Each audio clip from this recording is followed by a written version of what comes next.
से पहले आपने कहा कि पहली कैबिनेट के अंदर जो है आल डिलीवरी का मसला हल होगा। आज कहाँ है वो मसला हल? कैबिनेट के अंदर तो कोई बात नहीं हुई। कमेटी बिठा दी गई। बिल्कुल, कमेटियां मुझे बताइए कौन सी पहली बार सरकार में आए हैं? पिछले 30 साल से लोग लगे हैं, कौन सी नई कमेटियां बनानी है? गाड़ियां 90 सेंक्शन उसकी कोई कमेटी नहीं हुई।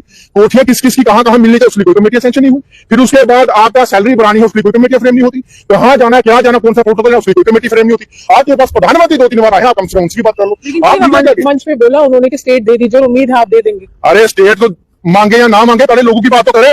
इंसान मरे, वो लोग मरे, इनके लिए काम भी करे, सब कुछ करे। जरूरी खबर जितने भी आरजी मुलाजमीन इस वीडियो को देख रहे हैं उनको लेकर सामने निकल कर आ रही है। जी हाँ, जितने भी डेली वेजर्स यानी कि कैजुअल लेबरर्स इस वीडियो को देख रहे हैं, वीडियो का एंड तक जरूर से देखें क्योंकि एक लेटेस्ट इंफॉर्मेशन हम कहेंगे सामने निकल कर आ रही है। तमाम डेली वेजर्स को लेकर तो क्या कुछ खबर निकल कर आ रही है तमाम डेली वेजर्स को लेकर, वो सब जानने से पहले आपसे छोटी सी एक रिक्वेस्ट है, अगर आप चैनल पर पहली बार विजिट कर रहे हो तो चैनल को जरूर से सब्सक्राइब करें ताकि जो भी अपडेट आपके रिगार्डिंग निकल कर आता है आपको सबसे पहले रिसीव होता रहे। और जितना हो सके उतना इस वीडियो को लाजमी ज्यादा से ज्यादा शेयर करें ताकि जितने भी आरजी मुलाजमीन हैं यानी कि जितने भी कैजुअल लेबरर्स हैं वो आज की अपडेट जान पाए।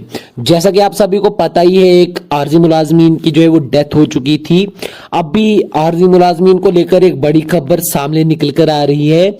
जी हाँ, जैसा कि आप सभी को पता ही होगा, आरजी मुलाजमीन के लिए 2024 में भी जो है बहुत सारे वादे हुए थे। 2021 से लेके तमाम आरजी मुलाजमीन के लिए सिर्फ वादे जो है वो हो रहे हैं, लेकिन एक भी वादा जो है वो पूरा नहीं किया जा रहा है। इसको लेकर एक बड़ी खबर निकल कर आ रही है। चलिए सबसे पहले अपना तबाह कर दे घर परिवार, लेकिन इनको तब भी नहीं समझ आती कि बंधुआ मजदूर बना के रख दिया इनको और हमेशा गुलाम बना के रख दिया कि किस तरीके से जो है हमेशा काम लेते हैं जानबूझ से। जी साहब ने साफ साफ शब्दों में कह दिया, अगर इनको काफी लंबे समय तकलीफ हो रही है कि हमें आईएएस नहीं मानता, हमें ऊपर वाला अधिकारी नहीं मानता, ये नहीं होता, इनको ट्रांसफर की पड़ी है।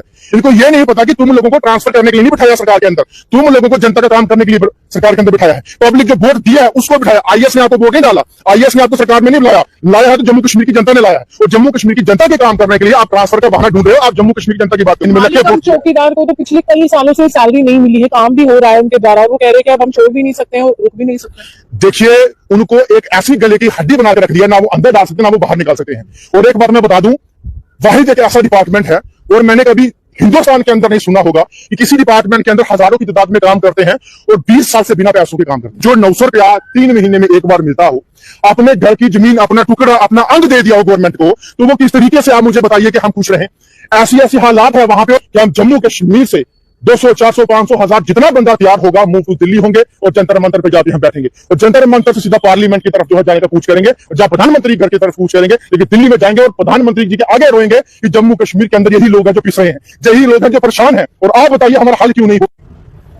भारत व पाकिस्तान तनाव के बीच जो है अब स्थिति जो है थोड़ी थोड़ी सामान्य हो रही है, यानी कि वो सामान्यता जो है नजर आ रही है और अब जंग के बादल जो है वो छट रहे हैं। लेकिन बड़ा सवाल ये है कि जिस जंग को हवाला देते हुए डेली वेजर्स के तमाम कामों तरफ रख दिया गया, अब जो है वो काम क्यों नहीं धरातल पर देखने को मिल रहे हैं। डेली वेजर्स संघर्ष समिति के जो चेयरमैन है मेरे साथ है, पूरे जम्मू कश्मीर में ये नेतृत्व कर रहे हैं, विभिन्न क्षेत्रों का दौरा कर रहे हैं और ये जानने की कोशिश कर रहे हैं कि ऐसी कौन सी व्यथा है जो अभी तक सरकार तक या सरकारी कर्मचारी तक नहीं पहुंची है और क्या मेज पर बातचीत होगी या एक बार से प्रदर्शन का ही सहारा लेना पड़ेगा। सनी कांत जी मेरे साथ है। सनी जी, किस तरह से अभी देख रहे हैं, क्योंकि अभी वो तनाव के बादल नहीं है, अभी जो जम्मू कश्मीर में स्थिति जो है सामान्य हो रही है धीरे धीरे, तो अब क्यों नहीं मसले हल हो रहे हैं? आपको एक बात बोलूं, हमारा एक जोरी के अंदर डिस्ट्रिक्ट जोरी के प्रेसिडेंट है, वो मिड डे मील कुक भी है और लैंड ओनर्स भी है। वो बेचारा हमेशा मुझे कहता है कि सर जब जंग लगी थी ना, तो जंग में अगर नुकसान हो रहा था एक ही बार तबाही हो जाती। मैं वो क्यों कहता है कि अगर तबाही हो जाती तो हम रहे ना रहे, लेकिन हमें इस दुनिया से जो है छुटकारा हो जाता, क्योंकि हम उसके बाद भी जो है जीना मरना एक बराबर है। ना हमारी वो मेहनत हमें मिलती है, ना हम बच्चों को अच्छे से पाल पोस सक रहे हैं, ना पढ़ा सकें, ना उनको हम ईद के दिन अच्छे से कपड़े दे सके उनको, ना उनको हम खिलौने दे सके, ना उनकी जो अरमान पूरा कर सके, और ना ही हम लोग अपने घर के अंदर जो बुजुर्ग बीमार है उनका अच्छे से इलाज करवा पा रहे हैं। वो क्यों कहते हैं कि जो 900 रुपया 3 महीने में एक बार मिलता हो, अपने घर की जमीन, अपना टुकड़ा, अपना अंग दे दिया हो गवर्नमेंट को, तो वो किस तरीके से, आप मुझे बताइए कि हम खुश रहें?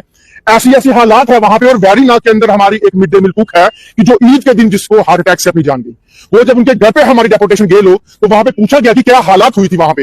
वो परेशान थी कि कल ईद है तो मैं अपने बच्चों को क्या लेके दूंगी, क्या अपने पैसे मेरे पास आज शाम को पहुंचेंगे, क्या सरकार की तरफ तरफ से, गवर्नमेंट की तरफ से हमें कुछ पैसा आएगा ईद का, क्या हमें अपना पैसा मिलेगा? उसके सदमे में जो है उसकी बेचारे की ईद की सुबह हार्ट अटैक से जान चलेगी। क्या मुझे बताइए, एजुकेशन डिपार्टमेंट जिसके पास वो काम करती थी, एक भी मुलाजिम उनके घर गया? क्या उन्होंने कोई पैसा दिया? क्या कोई उनके साथ कोई उन्होंने बात की कि इनके बच्चों को कैसा देखा जाएगा, कैसे उनकी परवरिश होगी? कोई भी नहीं किया। मरे इंसान, मरे वो लोग, मरे इनके लिए काम भी करें, सब कुछ करें, अपना तबाह कर दे घर परिवार, लेकिन इनको तब भी नहीं समझ आती कि बंधुआ मजदूर बना के रख दिया इनको, और हमेशा गुलाम बना के रख दिया कि किस तरीके से जो है हमेशा काम लेते हैं जानवरों से बचकर, और जब पैसे देने की बात आती है तो इनको अनदेखा किया जाता है। हम हर डिस्ट्रिक्ट, हर तहसील के अंदर काम हड़ताल कर रहे हैं और तकलीफ हो रही है एजुकेशन डिपार्टमेंट वालों के, टीचरों को, जजियों को। क्यों? अगर आपके पास दर्द दुख है काम करने का, दो उनको पैसे, दीजिए उनको पैसे। लेकिन मुझे बताइए, अगर पैसे नहीं दे सके तो ऐसे बेरहमी से हमारे लोगों के साथ अत्याचार मत करो, हरासमेंट मत करो। हमें पता है कितना बच्चों को खाना देते हो, कितना उनको अच्छे ढंग से खिलाते हो, क्या प्रॉपर राशन उनको देते हो, क्या प्रॉपर पढ़ाई उनको करते हो, क्या एजुकेशन सिस्टम उनको प्रॉपर करते हो, हमें सारा पता है। जब चिट्ठा खोलने पे आएंगे तो एक एक हम पोल खोलेंगे और देख लीजिए कि हमारे उस महिलाओं को इस तरीके से जो है प्रताड़ित ना की जाए, उनको तंग ना करो। वो भी हमारे देश की महिलाएं हैं। प्रधानमंत्री जी ने महिलाओं को सक्षम बनाने के लिए हर जगह उनको आरक्षण दिए हैं, उनको फायदे करने की बात की है, लेकिन आज हमारी महिला जाने गवा रही है। जिस विभाग की आप बात कर रहे हैं, वो जो मंत्रिमंडल में शामिल होने के लिए भी महिला है, सकीना ये तो है। अगर हम कहें शिक्षा विभाग या फिर स्वास्थ्य मंत्रालय उनके पास है, तो क्यों इतनी परेशानी, क्यों है, क्यों हालात नहीं बदल रहे? देखिए, सरकार ने अपना पल्ला झाड़ लिया कि हमारे पास पावर ही नहीं है। अगर पावर नहीं है तो सरकार में बैठे क्यों? फिर क्यों बड़ी बड़ी कुर्सियों में साइन करते हो, लेटरों पे बड़े बड़े प्रोटोकॉल लेके जाते हो, फिर बड़े बड़े डिग्री कॉलेज में जाते हो, हॉस्पिटल में जाते हो, किस लिए जाते हो आप? अगर आपके पास पावर है ना, तो तभी आप वहां पहुंचते हो, तभी आप चीज सैंक्शन करवाते हो। तो एक महिला होने के नाते हम उनके पास भी गए थे, कहा था ये चीजें अगर हो रही कहते हमें तो पता ही नहीं है, हम देखेंगे, हम करेंगे। तो मेमोरेंडम बिल्कुल, मंत्री हमने सतीश शर्मा जी को दिया, सकीना यीतू जी को दिया, चीफ सेक्रेटरी को दिया, सेंटर के जो हमारे एमओएस है जयंत चौधरी उनको दिया, हमने यहाँ पे हर डीसी को मेमोरेंडम दिया, हमने एलजी साहब को मेल की, चीफ मिनिस्टर को मेल किया, हर एक जगह हमने मेल की है। लेकिन ये चाहते नहीं है कि जम्मू कश्मीर की महिलाओं का, जम्मू कश्मीर के उन लोगों का भला हो जो बेचारे आज दर बदर है। और आपको पता है कि आशा वर्कर्स कोई आदमी तो होगा नहीं, वो मैक्सिमम लेडीज होंगी, औरतें होंगी, वुमेन होंगी। तो वुमेन को किस तरीके से सक्षम किया आपने देश के अंदर, किस तरीके से आपने जम्मू कश्मीर के अंदर वुमेन को अपने पावर दी, और आपने अगर पावर दी होगी, अपनी पॉलिटिकल पावर की यूज किया, हकली दी होगी। लेकिन जो महिलाएं काम करती है गरीब लोगों के लिए, और आप खुद गरीब होने के बावजूद हर जगह जाती है बेचारी, हर जगह हर का काम करती है, उसके साथ कभी इंसाफ नहीं करते। लेकिन संघर्ष समिति ने ऐलान किया हुआ है काम छोड़ हड़ताल, और अगर काम छोड़ हड़ताल रखी है तो आप तंग मत करो। कब से 3 तारीख से हमने रखा हुआ है, 20 तारीख हो गई है, और आहिस्ता आहिस्ता इसका जो रुझान है ऊपर लेवल पे जा रहा है, और हर जगह हमारी मीटिंग कायम हो रही है, रैली के रूप में भी और प्रदर्शन के रूप में भी। और मैं बोलना चाहता हूं कि जो बड़ी बड़ी कुर्सियों में बैठे हैं वो भी इंसान है, और ये जो लोग बेचारे रोडों पे हैं वो भी इंसान है। एज इंसानियत आपको भी भगवान को जवाब देना है कि आप नीचे आके किसका फैसला करो, किस बच्चों के, उन गरीब के बच्चों के रोटी डालने का काम कर रहे हैं, उनके आशियाना वाले काम कर रहे हो, आपने भी ऊपर जवाब देना है। लेकिन यहाँ पे रह के अगर आप ऐसा करोगे, उस बड़ी कुर्सी पे बैठ के अगर ऐसे फैसले करोगे कि गरीब अपनी जान गवाएगा और आप मजे से कुर्सी में बैठे आराम करोगे, फैसलों की आप बात करें, सनी जी, हम फैसलों की बात करें, हाल ही में उपराज्यपाल ने सकीना यीतू के सामने ये कहा कि मेरे पास महज पुलिस है, कानून व्यवस्था है, बाकी आप अगर सरकार में रहते हुए कुछ अच्छा करना चाहते हैं लोगों के लिए तो विभिन्न विभाग आप लोगों के पास है, आप सरकार का हिस्सा है, मैं सरकार का हिस्सा नहीं हूँ। इसको कैसे देखते हैं? जी बिल्कुल सही कहा, एलजी साहब ने साफ शब्दों में कह दिया। अगर इनको काफी लंबे समय तकलीफ हो रही है कि हमें आईएएस नहीं मानता, हमें ऊपर वाला अधिकारी नहीं मानता, ये नहीं होता, इनको ट्रांसफर की पड़ी है।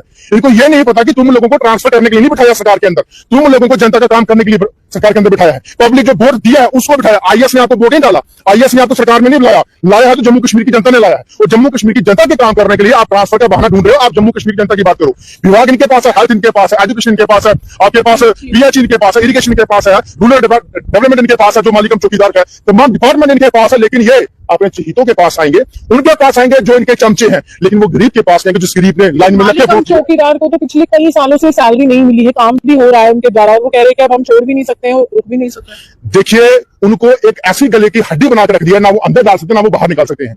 और एक बात मैं बता दूं, वाहिद एक ऐसा डिपार्टमेंट है, और मैंने कभी हिंदुस्तान के अंदर नहीं सुना होगा कि किसी डिपार्टमेंट के अंदर हजारों की तादाद में काम करते हैं और 20 साल से बिना पैसों के काम करते हैं। ये पहली बार सुना है। और ऐसा विभाग इतना लापरवाह, और ऐसी सरकारें लापरवाह, बिल्कुल। और उनके पास तो पंचायत घर के अंदर वीडियो आते हैं, डीसी आते हैं, हमारे एमएलए आते हैं, मिनिस्टर आते हैं, तमाम लोग आते हैं, डीडीसी आते हैं, लेकिन उन्होंने भी एक बार नहीं बोला कि बेचारा कुछ कर दे। वही चाय पिलाते हैं, वही पानी पिलाते हैं, वही साफ सफाई करते हैं। उन्होंने जमीनें भी दी हैं अपनी पंचायत घरों के अंदर, लेकिन कोई इंसाफ नहीं। ये सरासर अंधेर नगरी चौपट राजा वाला साहब जम्मू कश्मीर के अंदर हो रहा है। जम्मू कश्मीर के अंदर जो लूट खसूट करने का काम हो रहा है वो हो रहा है डरले से, जो आए लूटो के छूटे चले जाओ। और हमें यहाँ पे लोगों का जो है नुमाइंदा चुन के इसलिए लाया जाता है कि लोगों की प्रॉब्लम हल हो, लोगों की खिदमत की जाए। जो गरीब बेचारा आज पिस रहा है वो ना पिसे, उनके जो काम रुके वो हो जाए, लेकिन यहाँ पे यूटी और यूटी बनाम स्टेट में ही पिस रही है अपने आप को, कह रही है कि स्टेट के हालात अच्छे थे, यूटी के हालात अच्छे नहीं है, अब करे तो करे। देखिए, सबसे पहले मुझे एक बात बताइए, अगर उमर साहब को लगता है कि हमारी जो बात नहीं सुनाई दे रही, अगर हमारे पास कोई पावर नहीं है, तो उनको पब्लिक के साथ आ जाए, जिन्होंने वोट देकर सरकार में उनको लाया है उनके पास आ जाओ, आप लोगों के पास आओ, हम आपके साथ हैं, पूरी जनता आपके साथ है। लेकिन आप जब लोगों के पास आना ही नहीं चाहते, आप अपने ही गाड़ियों में घूमना चाहते हो, आपने अपने ही उन एमएलए को जो है कोठियां देने की बात की, गाड़ियां देने की बात की, बंगले देने की बात की, जहां आपने सैलरी 5 लाख बढ़ाने की बात की, तो गरीबों की बात कब की आपने? कौन सी बात की आपने गरीबों के लिए? कौन सी बात की? और इलेक्शन से पहले आपने कहा कि पहली कैबिनेट के अंदर जो है आरडी लिमिटेड का मसला हल होगा। आज क्या है वो मसला हल? कैबिनेट के अंदर तो कोई बात नहीं हुई, कमेटी बिठा दी गई। बिल्कुल। कमेटियां मुझे बताइए, कौन सी पहली बार सरकार में आए हैं? पिछले 30 साल से लोग लगे, आप कौन सी नई कमेटियां बनानी है? गाड़ियां 90 सेंक्शन, उसकी कोई कमेटी नहीं हुई। कोठियां किस किस की कहां मिलनी चाहिए, उसकी कोई कमेटियां सेंक्शन नहीं हुई। फिर उसके बाद आपका सैलरी बढ़ानी है, उसकी कोई कमेटियां फ्रेम नहीं होती। कहां जाना, क्या जाना, कौन सा प्रोटोकॉल है, उसकी कोई कमेटी फ्रेम नहीं होती। आपके पास प्रधानमंत्री 2-3 बार आए हैं, आप हमसे उसकी बात कर लो। मंच पे बोला उन्होंने कि स्टेट दे दीजिए, उम्मीद है आप दे देंगे। अरे स्टेट तो मांगे या ना मांगे, पहले लोगों की बात तो करें। कि जो प्रधानमंत्री जी ने, अमित शाह जी ने रैलियों में कहा है कि हम अफवाही कर्मचारियों का हल करेंगे, अगर उमर साहब उनके सामने बोलते कि कम से कम वो तो कर दो, याद दिला दे। बिल्कुल वो तो कर दो, तो मैं कहता हूं अच्छा होता अगर उमर साहब ने पीएम साहब को बोला होता कि पीएम साहब स्टेट फूड तो आपने देनी है, लेकिन कम से कम स्टेट के अंदर हमारे जो लोग सफर कर रहे हैं उनकी बात भी कर दो, उनके हल भी निकाल दो। लेकिन यहाँ पे कुछ ऐसा है ही नहीं। आपके पास क्या रणनीति है? अगर डेली वेजेस का सवाल मैं करूं, क्योंकि आपने एक संघर्ष समिति बनाई है जो लगातार संघर्ष कर रहे हैं डेली वेजेस के लिए, विभिन्न विभागों के लिए, कोई एक मात्र विभाग नहीं है, क्या रणनीति है, कैसे हल होगा ये मसला? देखिए, संघर्ष समिति जो हमने बनाई है, संघर्ष करने के लिए बनाई है, संघर्ष हम कर ही रहे हैं। और जम्मू कश्मीर के अंदर जिस तरीके से हमें लोगों के लिए कैसे साथ देना है, वो हर जगह मीटिंग करके उनको समझाया जा रहा है। हमारी टीम गठित हुई है, उस टीम के साथ हर जगह जो है काम किया जा रहा है। और उसके बाद जम्मू कश्मीर के हर एक तहसील और डिस्ट्रिक्ट के अंदर जो हमारी मीटिंग होके और डीसी को मेमोरेंडम दिया जा रहा है, और डीसी के साथ साथ नोटिस भी जो है इशू किया जा रहा है। और इसके साथ साथ अगर इस चीज को जल्द से जल्द हल नहीं किया गया, तो हमारी जो आगे की रणनीति ये रहेगी कि हम जम्मू कश्मीर से 200, 400, 500, 1000 जितना बंदा तैयार होगा, मूव टू दिल्ली होंगे और जंतर मंतर पे जाके हम बैठेंगे, और जंतर मंतर से सीधा पार्लियामेंट की तरफ जो है जाने का कूच करेंगे, और जहां प्रधानमंत्री घर की तरफ कूच करेंगे, लेकिन दिल्ली में जाएंगे और प्रधानमंत्री जी के आगे होंगे कि जम्मू कश्मीर के अंदर यही लोग हैं जो पिस रहे हैं, यही लोग हैं जो परेशान हैं, और आप बताइए हमारा हल क्यों नहीं होता? हमारा हल कीजिए। तो जैसा कि आप सभी ने आज ये अपडेट जान ही ली होगी, तमाम डेली विजर्स को लेकर यही थी आज की अपडेट। बाकी आपको वीडियो जरा सी भी अच्छी लगी हो, वीडियो को लाइक और चैनल को जरूर से सब्सक्राइब करें, और जितना हो सके उतना इस वीडियो को लाजमी ज्यादा से ज्यादा शेयर करें, ताकि जितने भी आरजी मुलाजमीन, जितने भी कैजुअल लेबरर्स हैं, वो आज की अपडेट जान पाए। बाकी आपको टाइम टू टाइम इस चैनल पर हम न्यूज प्रोवाइड करते रहते हैं, इसलिए चैनल को जरूर से सब्सक्राइब करें। अगर आप हमारे इस यूट्यूब चैनल को सब्सक्राइब नहीं करते हो, जो भी अपडेट आपके रिगार्डिंग निकल कर आता है आपको रिसीव नहीं होता है, इसलिए चैनल को जरूर से सब्सक्राइब करें, और जितना हो सके उतना इस वीडियो को लाजमी ज्यादा से ज्यादा शेयर करें, ताकि जितने भी कैजुअल लेबरर्स हैं वो आज की